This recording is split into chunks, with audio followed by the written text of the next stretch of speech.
Assalamualaikum warahmatullahi wabarakatuh. Waalaikumsalam warahmatullahi wabarakatuh. Selamat siang. Iya. Bagaimana kabar kalian? Baik. Baik, alhamdulillah. Nah, pagi tadi sudah baca doa? Sudah. Siapa hari ini yang tidak hadir? Hadir semua. Alhamdulillah hadir semua. Nah, hari ini kita akan belajar IPA tentang kedatangan bangsa asing di Indonesia. Tapi sebelum memulai pembelajaran hari ini, Bapak ada tebak-tebakan. Tidak pakai kotak, tidak apa. Bapak cuma bertanya, siapa tahu nama-nama pahlawan? Ada yang tahu nama-nama pahlawan? Sudah tahu semua. Nah, sekarang pahlawan yang berasal dari daerah Maluku. Siapa namanya? Siapa yang tahu? Patimura, betul sekali. Yang kedua, pahlawan yang berasal dari daerah kita, Kalimantan Selatan. Siapa yang tahu? Pangeran Antasari. Saya kasih tepuk tangannya, betul. Nah, sekarang lanjut. Hari ini kita akan belajar tadi tentang IPA. Tujuan materinya tentang kedatangan bangsa asing di Indonesia. Tujuannya dari pembelajaran hari ini supaya kalian tahu kenapa bangsa asing itu datang ke Indonesia dan apa manfaat dari bangsa asing itu datang ke Indonesia, dan kalian juga akan mengerti tujuan dari bangsa asing tadi datang ke Indonesia. Nah, sebelum Bapak menjelaskan lebih jauh, nanti kalian Bapak minta bekerja kelompok. Sekarang coba kalian perhatikan video berikut ini.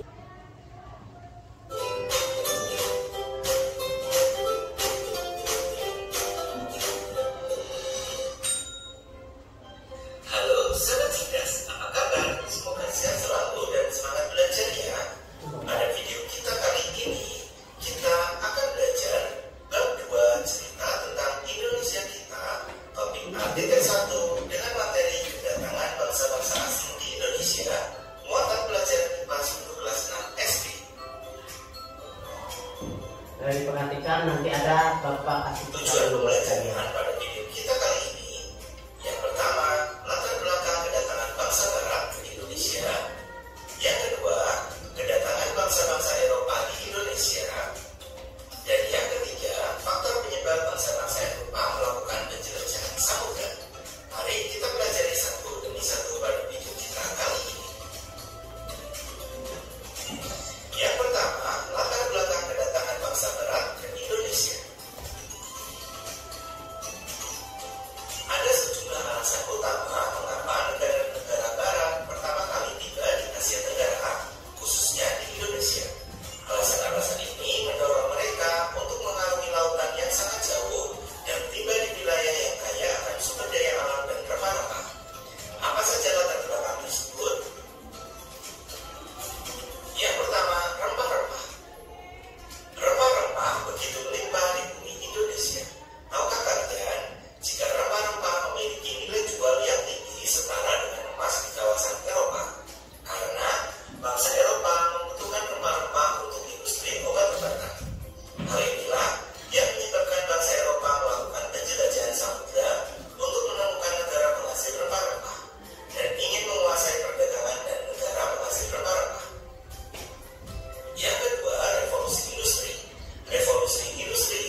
sekilas tadi video tentang kedatangan bangsa asing ke Indonesia.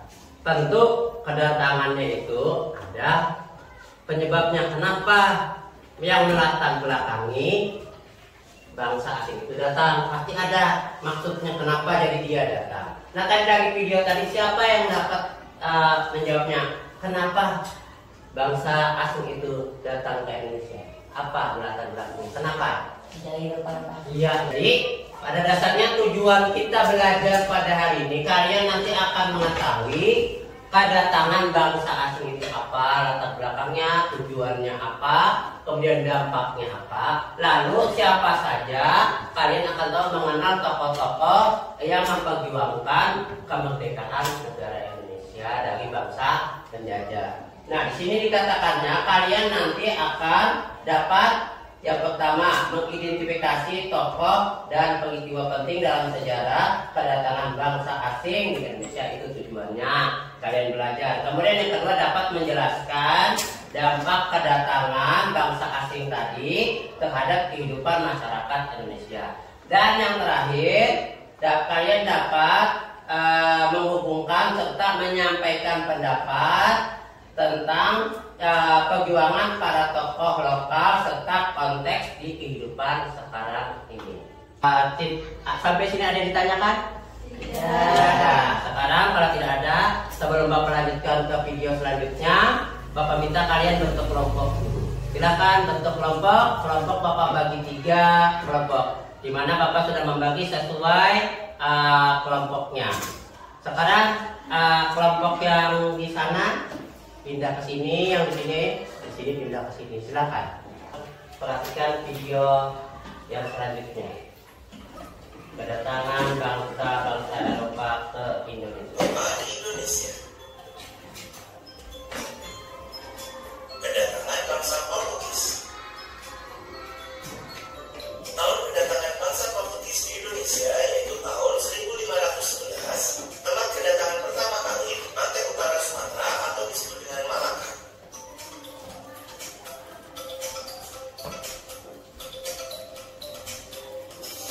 Tujuan kedatangan bangsa Portugis pada awalnya kedatangan Portugis untuk melakukan perdagangan, kemudian menguasai jalur perdagangan dan menguasai rempah. Peristiwa yang terjadi di mana Malaka atau negara Malaysia pada sekarang ini jatuh ke tangan Portugis. Kemudian tahun 1512 bangsa Portugis mendarat di pantai Ternate, Maluku.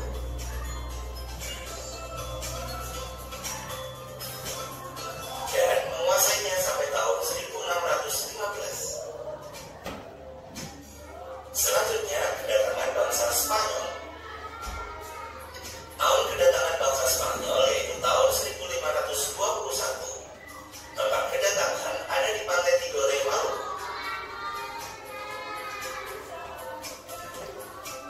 Tujuan kedatangannya selain untuk melakukan perdagangan rempah-rempah, juga untuk menyebarkan agama secara misionaris. Peristiwa yang terjadi yaitu bangsa Spanyol mampu meletakkan dasar agama di Ambon dan sekitarnya. Pada awal kedatangan Spanyol, Maluku sedang terjadi persaingan antara kerajaan Ternate yang didukung oleh Portugis dan kerajaan Tidore yang didukung oleh Spanyol. Selanjutnya kedatangan bangsa Belanda. Tahun kedatangan bangsa Belanda yaitu pada tahun 1596. Tempat kedatangan pertama kali ada di Pelabuhan Banten.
memperlambat perkembangan ilmu pengetahuan dan teknologi atau iptek.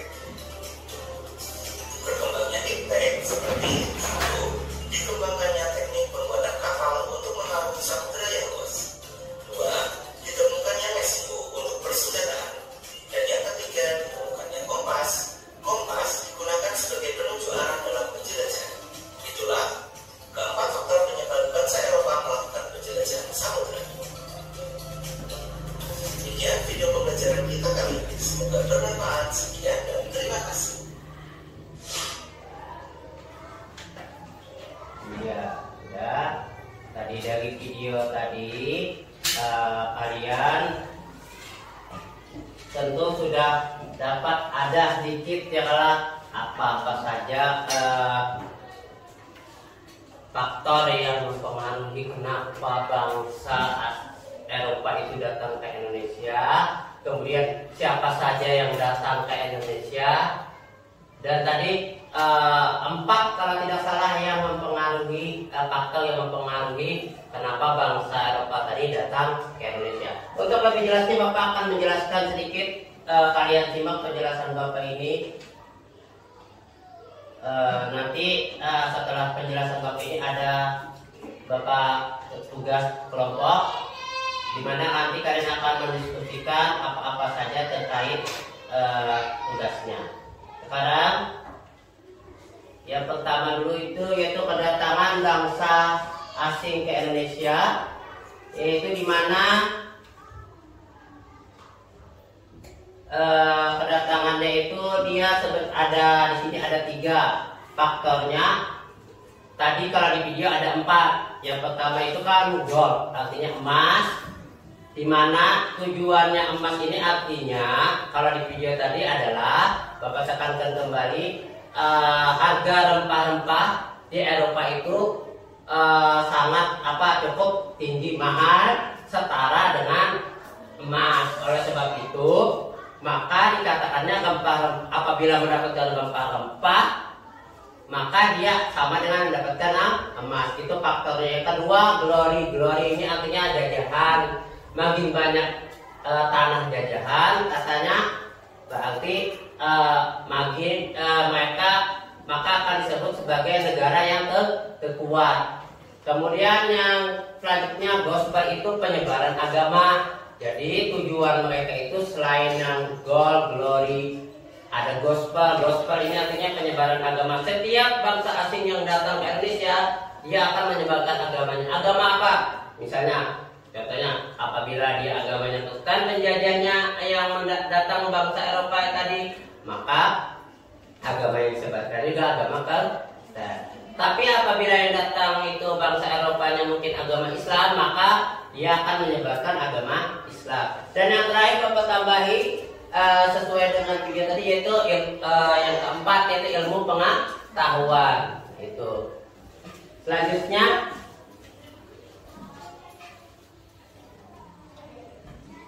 mengapa mereka datang? Nah ya tadi tujuannya kan yang pertama bangsa asing ke Indonesia itu tujuannya mengapa mereka datang? Yang satu mencari rempah-rempah, yang kedua mencari kejayaan atau kekuasaan, yang keempat menyebarkan agama, yang kelima Indonesia sangat kaya dan strategis. Itu mengapa bangsa Eropa tadi datang ke Indonesia. Kemudian siapa saja mereka? Nah, di sini tadi sesuai video Bapak rangkumkan. Pertama bangsa Portugis. Bangsa Portugis itu sebenarnya datangnya tahun 1511. Tujuan utamanya dagang rempah-rempah. Wilayah awal mereka datang yang pertama kali di Malaka atau Maluku. Nah, yang kedua setelah Portugis datang lagi bangsa Eropa yang kedua, yaitu Spanyol pada tahun 1511. Sama, datangnya tujuan utamanya yaitu berdagang dan menyebarkan agama. Nah, wilayah awal mereka datang yaitu Tidore. Tidore ini ya wilayah Maluku. Kemudian yang selanjutnya Belanda. Belanda datang pertama kali tahun 1596. Tujuan utamanya itu monopoli dagang. Monopoli dagang itu menguasai perdagangan. Nah, siapa yang mau menjual menjual barang rempah-rempah harus lewat Belanda, tidak boleh ke lain, harus ke Belanda. Itu pertama kali datang itu di Jawa, yaitu tepatnya di Banten. Yang ketiga, yang keempat terakhir yaitu bangsa Inggris, datangnya 1600. Itu tujuannya berdagang. Pertama kali dia datang itu di Bengkulu. Nah, apa saja dampak kedatangannya? Dan dampak kedatangannya bagi Indonesia, tentunya bagi negara kita, yang pertama monopoli perdagangan. Arti monopoli itu segala sesuatunya dikuasai oleh bangsa Eropa. Yang harganya rempah-rempah itu mahal, karena dia bangsa Eropa yang membeli, timbul murah. Padahal mereka menjual di negara lain itu mahal. Itu monopoli artinya. Kemudian dampaknya apalagi terjadi? Dampaknya timbul perlawanan bagi rakyat Indonesia.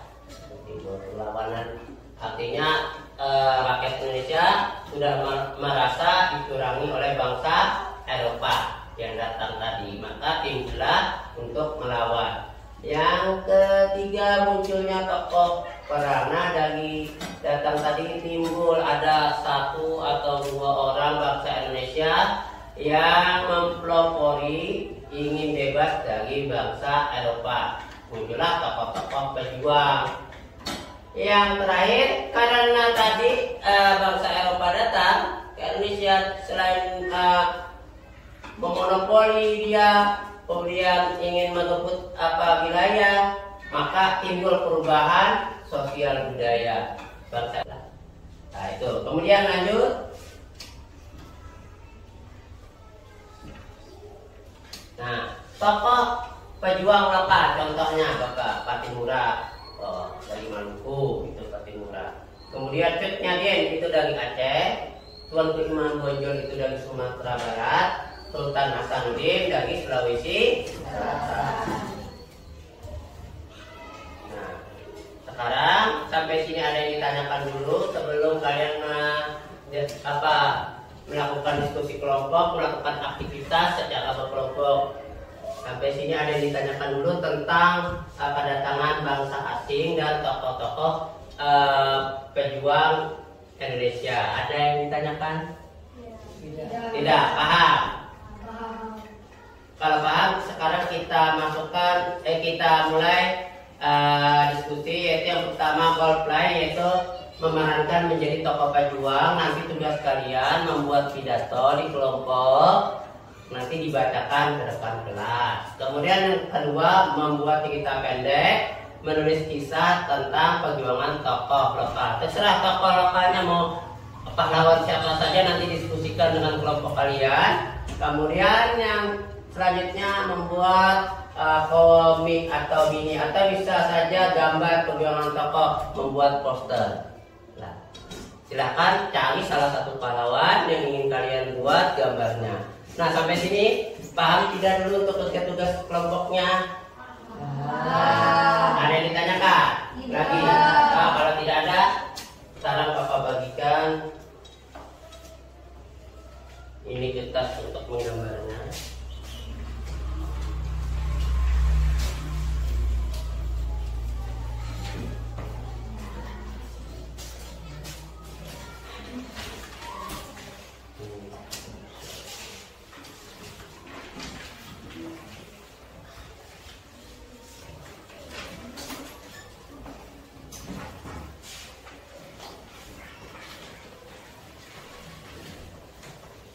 Silahkan diskusikan tokoh apa yang ingin kalian ambil. Pilih salah satu tokohnya. Tokoh pahlawannya siapa?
Sudah semua?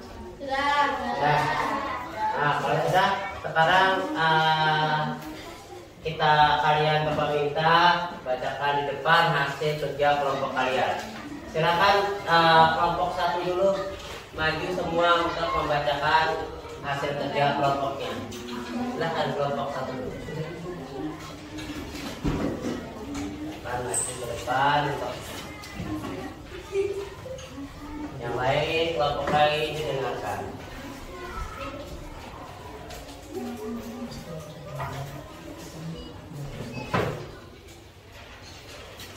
Silakan dibacakan.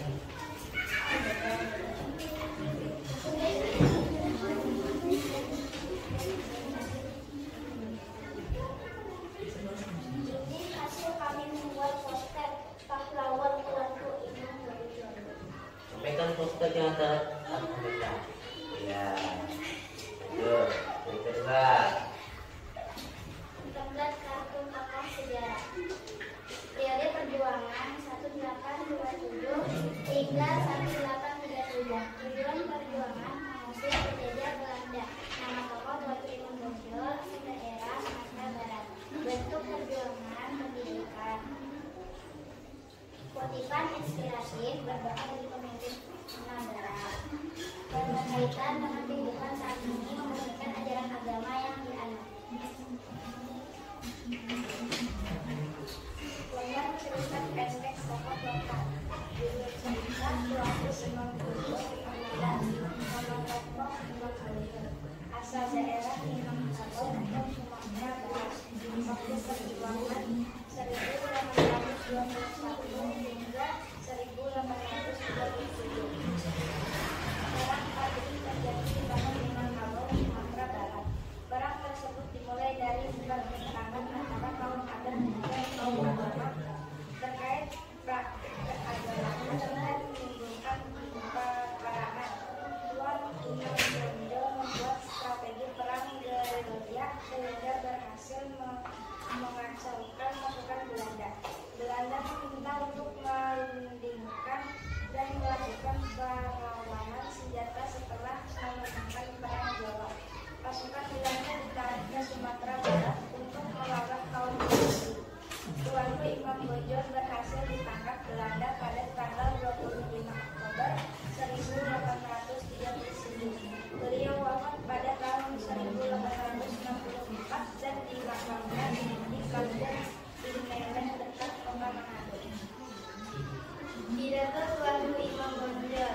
Tuanku Imam Bonjol adalah seorang pahlawan nasional Indonesia yang gigih melawan penjajah Belanda di Minangkabau, Sumatera Barat. Beliau dibonjol dan tumbuh menjadi ulama yang taat beragama, memiliki semangat yang tinggi dengan keberanian dan kecerdasannya. Tuan Imam Bonjol memimpin perlawanan rakyat Minangkabau melawan Belanda. Meskipun akhirnya beliau ditangkap dan diasingkan ke Tuan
1830.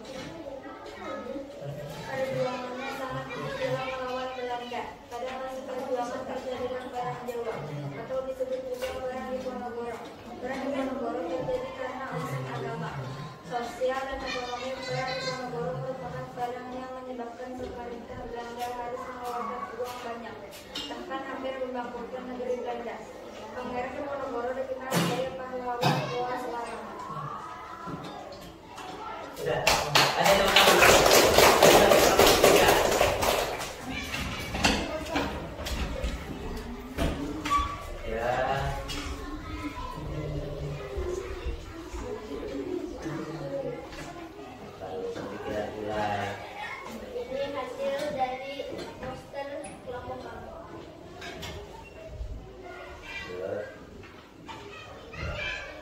Format kartu tokoh.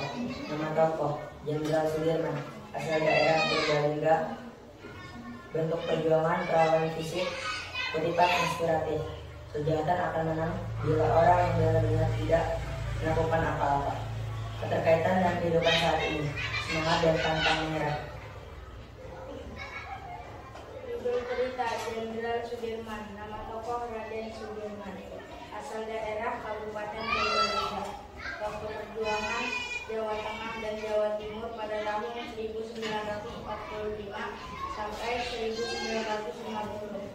Cerita pendek tuliskan minimal 5 kalimat tentang perjuangan tokoh. Ini bisa berupa narasi atau cerita imajinatif yang tetap sesuai fakta sejarah. Jenderal Sudirman adalah seorang pahlawan nasional Indonesia yang memimpin perjuangan yang melawan penjajah Belanda selama masa revolusi nasional. Dia dikenal karena kepemimpinan yang kuat, semangat pantang menyerah, dan taktik perang gerilya yang cerdik. Meskipun sakit parah, dia terus memimpin pasukannya, memberi inspirasi dan motivasi bagi seluruh rakyat Indonesia untuk meraih kemerdekaan.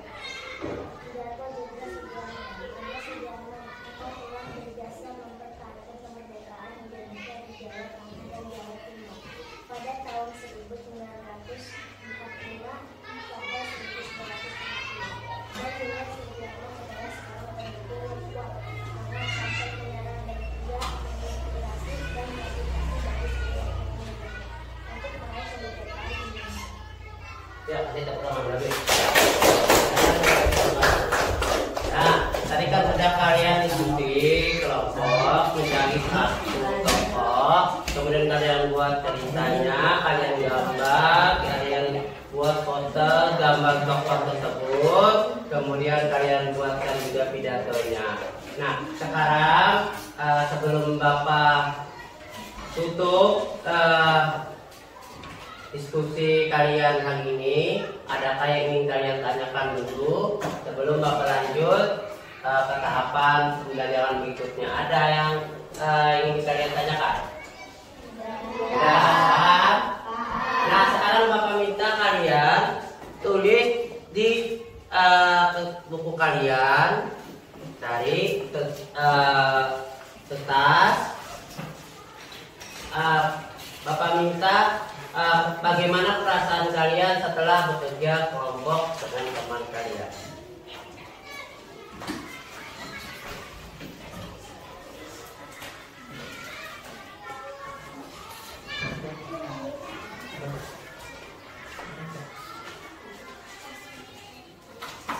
Pertama, bagaimana perasaan kalian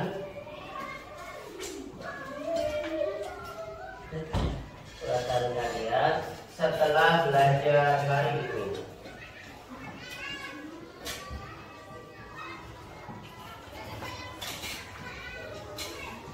Yang pertama. Yang kedua, apa nilai perjuangan yang bisa kalian terapkan di dalam kehidupan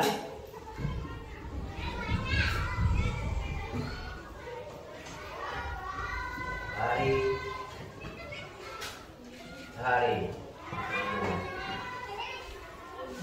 Nilainya.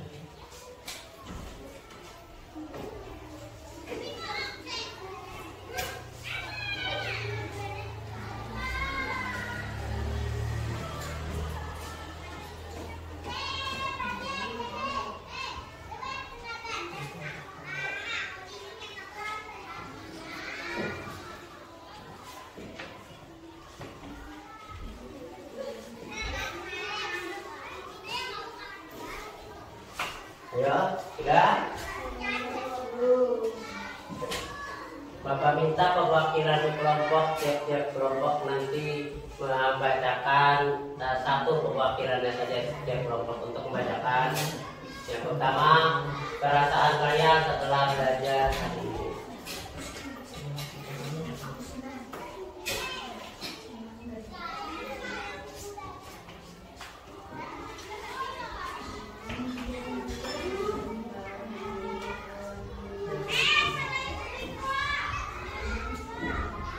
Tadi dimulai dari kelompok 1, sekarang Bapak minta mulai dari kelompok 3 dulu yang pertama.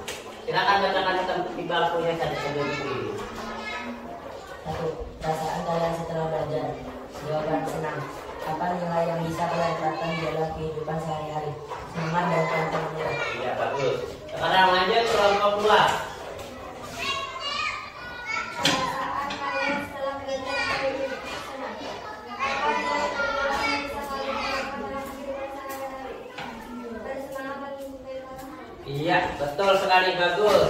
Lanjut kelompok 3 terakhir. Perasaan kalian setelah belajar hari ini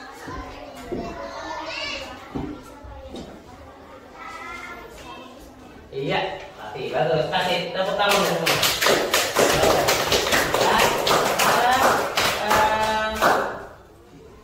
Apa manfaat yang bisa kalian ambil dari perjuangan para tokoh pahlawan? Silakan didiskusikan dengan teman kalian. Nanti Bapak minta bacakan kembali seperti yang pertama.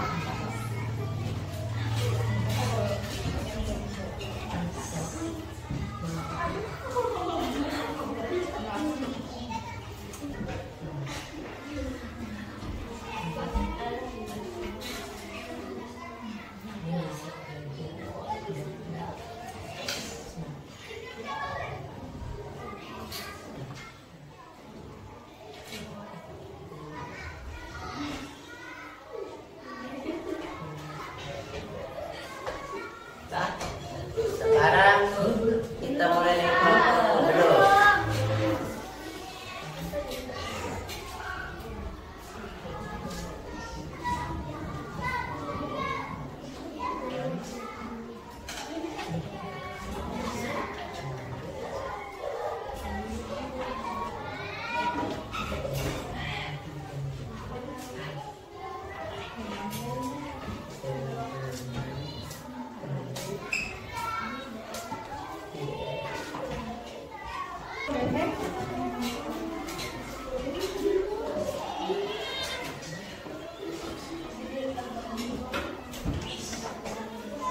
Udah, kita mulai dari kelompok 2 lagi. Bacakan lagi. Ya, diskusinya. kita bisa menikmati kekayaan alam di Indonesia dan hidup tenang tanpa penjara. Ya, betul sekali, mantap, bagus. Lanjut kelompok 1. Kita mendapatkan pengalaman dan dapat berbahasa asing. Oh iya, betul. Lanjut kelompok 3. Kami mendapatkan ketenangan di daerah kami. Oh iya, sudah. Oke, dan jawaban kalian semua itu Bapak rasa dari diskusi kalian sudah bagus, sudah betul.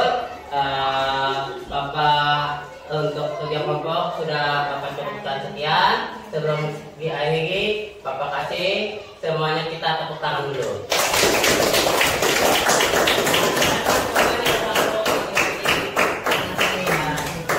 Bapak akan melakukan tes tertulis melalui lembaga kerja siswa dikerjakan. Bapak ingin mengetahui sampai di mana teman-teman kalian tadi dalam memahami memahami materi yang sudah diajarkan.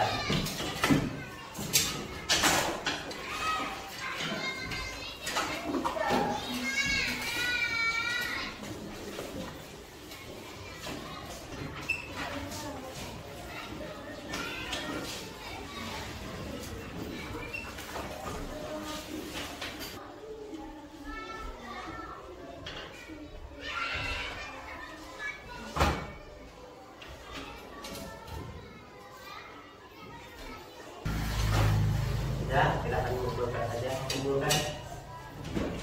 Ya, silakan. Sudah.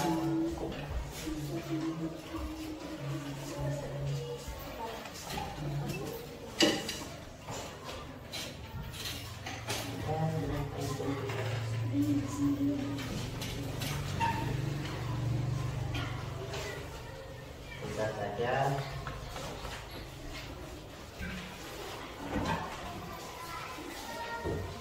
Sampai di sini ada yang ditanyakan? Nah, sebelum Bapak akhiri pembelajaran pada hari ini, marilah kita sama-sama membuat kesimpulan. Siapa yang bisa membuat kesimpulan? Siapa dulu yang apa? Rakyat Indonesia melawan semangat. Iya, rakyat Indonesia melawan semangat ini. Kita harus meluruskan nilai-nilai perjuangan para pahlawan. Iya, betul sekali. Ada lagi? Pak, Apa? bangsa asing datang karena kekayaan Indonesia. Iya, betul sekali. Jadi itulah Bapak rasa kesimpulan kalian sudah cukup betul. Nah, sebelum Bapak akhiri lagi pembelajaran pada hari ini, adakah yang ingin kalian tanyakan? Tidak ada.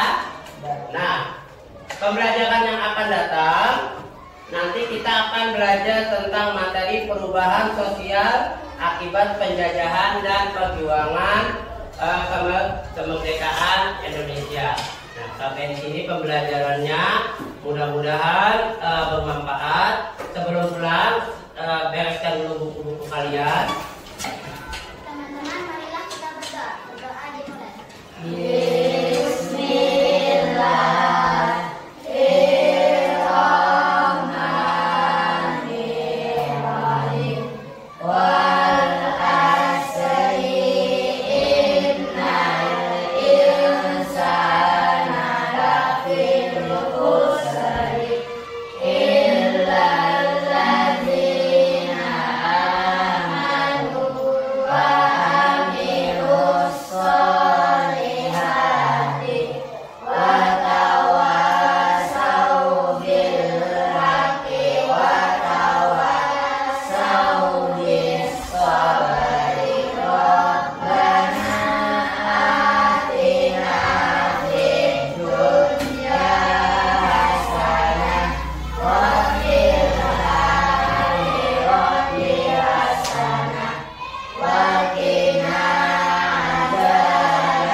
Assalamualaikum warahmatullahi wabarakatuh.